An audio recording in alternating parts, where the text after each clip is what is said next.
السلام علیکم ورحمۃ اللہ وبرکاتہ. کیسے ہیں آپ سب؟ آئی ہوپ آپ سب ٹھیک ٹھاک ہوں گے. الحمدللہ ہم بھی بالکل ٹھیک ہیں. اینڈ ویلکم بیک ٹو اندر ولاگ. سب سے پہلے تو اللہ پاک سے دعا ہے کہ اللہ پاک اس موسم میں تبدیلی دے دیں, تھوڑا ٹھنڈ والا موسم کر دیں, بارش دے دیں اپنی رحمت کی, کیونکہ اتنی گرمی ہو گئی ہے نا کہ برداشت سے باہر ہو گئی ہے.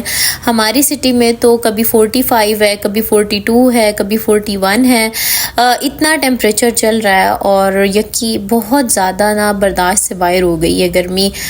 تو بس اے سی بھی اب زیادہ ہی چلنا شروع ہو گیا ہمارا, کیونکہ 3rd فلور ہے تو بہت زیادہ گرمی ہوتی ہے.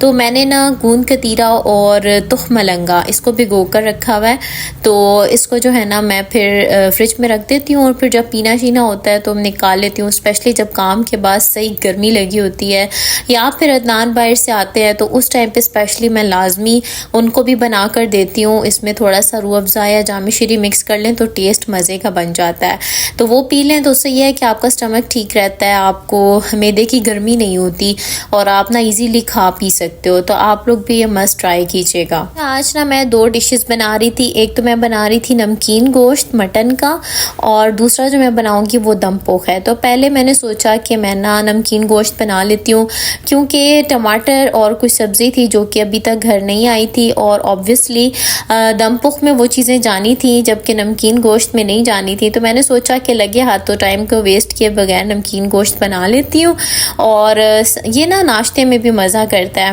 اور پھر رات کے کھانے کے لیے نا میں دم پخ بنا لوں گی. اچھا, نمکین گوشت جو ہے نا بہت ایزی ریسیپی ہے, اور کھانے میں سواد بھی اس کا نا بڑا ہی زبردست ہے.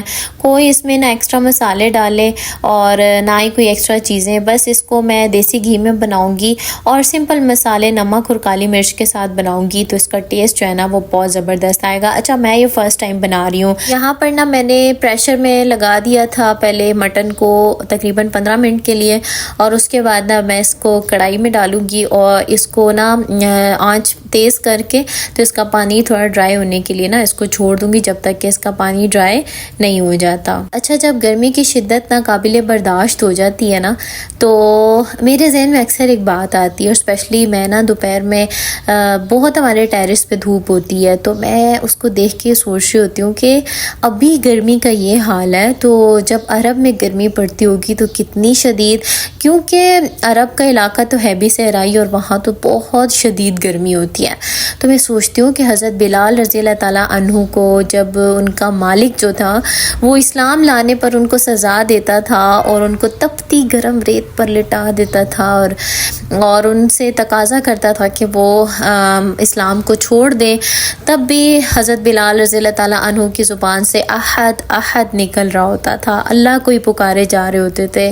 حضرت خباب بن ارت جو ہیں ان کو ان کے مالکان نے سیخوں پر لٹا دیا تھا, جو جلتی ہوئی سیخیں اور کوئلے ہوتے ہیں ان پر لٹا دیا تھا, جن کے داغ ان کی پشت پر کافی عرصہ برقرار رہے تھے, اور ان سے یہی تقاضا کیا جاتا تھا کہ اسلام کو چھوڑ دو. لیکن انہوں نے اتنی ساری تکالیف سہنے کے باوجود اسلام کو نہیں چھوڑا, ثابت قدم رہے. نتیجتاً اللہ پاک نے ان پر بہت کرم کیا, ان کو اپنی رحمت میں لپیٹے رکھا, اور اگلے جہان میں تو پتہ نہیں ان لوگوں کا کتنا اچھا انجام ہوگا. تو میں یہ سوچتی ہوں نا کہ ہم کتنے ہی نازک مزاج بن گئے ہیں نا, حالانکہ ہم بھی مسلمان ہیں اور ہمیں تو فیسیلیٹیز بھی بہت ملی ہوئی ہیں, اس کے باوجود ہمارے ایمان کا لیول وہ نہیں ہے کہ جو ان لوگوں کا تھا. ہم اپنی عبادات پر اس طرح توجہ نہیں دیتے جس طرح کہ ہمیں دینی چاہیے, اور ہم اپنے گھر کے کاموں میں اپنے باقی کاموں میں اتنا الجھ جاتے ہیں کہ ہم اپنے عبادات کو وسیع کرنے کے لیے نہیں سوچتے. ہماری ساری کوششیں پتہ ہے کہاں ہوتی ہیں, ہم دوسروں پہ نظر رکھتے ہیں, دوسروں کی زندگیوں کو دیکھتے رہتے ہیں, اپنی زندگیوں کو ان کے لیول کا بنانے کی کوشش کرتے رہتے ہیں. حالانکہ ان چیزوں میں جب ہم پڑھتے ہیں تو ہم اپنے دل کا سکون کھو دیتے ہیں. اللہ پاک نے جس کو جس حال میں رکھا ہے نا, ہمیشہ اس حال میں انسان کو خوش رہنا چاہیے. انسان کی زندگی جو ہے نا وہ دوسرے انسان کی زندگی سے مختلف ہے, اور ہر انسان کی آزمائش بھی مختلف ہے. کسی کو اللہ دے کر نوازتا ہے, کسی سے اللہ لے کر نوازتا ہے. اسی لیے کہا جاتا ہے نا کہ نعمتوں میں ہمیشہ اپنے سے نیچے والے کو دیکھو. جب نیچے والے کو دیکھو گے تو یہ چیز تمہارے اندر شکر گزاری کا جذبہ پیدا کرے گی, اور عبادات میں ہمیشہ اپنے سے اوپر والے کو دیکھو. جب تم اپنے سے زیادہ عبادت کرنے والے کو دیکھو گے نا تو تمہارے اندر یہ احساس پیدا ہوگا یہ اتنی عبادت کر رہا ہے اور میں نے اتنی کم عبادت کی، اور پھر تم اس سے آگے نکلنے کی، عبادات میں آگے نکلنے کی کوشش کرو گے۔ جو انسان عبادات میں محنت کرتا ہے وہ بھی ہماری جیسے ہی ہوتا ہے، ہماری طرح کے اس کے اعضاء ہیں جسم کے، ہماری طرح کی اس کی نیند ہے، ہماری طرح ہی اس کو بھی گرمی سردی لگتی ہے، لیکن وہ آخرت کے اصول کے لیے اپنی دنیاوی آسائشوں کو قربان کر دیتا ہے۔ پتہ ہے جنت میں بھی درجات ہوں گے، اور ہر درجہ عمل کے لحاظ سے بہت خوبصورت ہوگا۔ انسان جب پہلے درجے پر چڑھے گا، یعنی کہ پہلی سٹوری پر جب چڑھے گا، اتنا خوبصورت گھر، اتنے خوبصورت باغ، اتنی نعمتیں، اس سے بڑھ کر تو کچھ ہو ہی نہیں سکتا۔ پھر جب وہ دوسرے پر جائے گا تو کہے گا کہ پہلا والا تو کچھ بھی نہیں تھا، یہ تو بہت ہی لگژری ہے۔ پھر جب تیسرے پہ جائے گا تو اس سے زیادہ اچھا ہوگا، چوتھے پہ جائے گا اس سے اچھا ہوگا، یعنی کہ اس کے خیالات ہر درجے کو چڑھنے کے بعد بدلتے رہیں گے۔ اور وہ کہتے ہیں نا، جتنا گڑ ڈالو گے اتنا میٹھا ہوگا، تو ہر بندے کے اعمال کے مطابق اس کا درجہ مقرر ہوگا۔ اور جب انسان اس روز ان درجات کو دیکھے گا تو تمنا کرے گا کہ کاش اسے دنیا میں کچھ نہ ملا ہوتا، لیکن آج یہ دائمی رہ جانے والے درجات اس کا مقدر بن جاتے۔ تو کہنے کا مطلب یہ ہے کہ جو جتنی آزمائشات میں رہتا ہے وہ اللہ کو اتنا پیارا ہوتا ہے۔ کسی انسان کی زندگی ٹینشن سے آزاد نہیں ہوتی، ہر انسان کے مسائل اور ہوتے ہیں۔ حضرت یوسف علیہ السلام کو دیکھیں، اللہ پاک نے انہیں کتنی آزمائشوں میں ڈالا، کتنا عرصہ وہ گھر والوں سے دور رہے، مصر کے بازاروں میں بکے، لیکن کیا ہوا، بالآخر وہ مصر کے بادشاہ بھی تو بن گئے نا۔ تو ہر انسان اپنی آزمائش کو پورا جب کر لیتا ہے، اس کے بعد اللہ تعالیٰ اس کو اس کے اجر سے بھی نوازتا ہے۔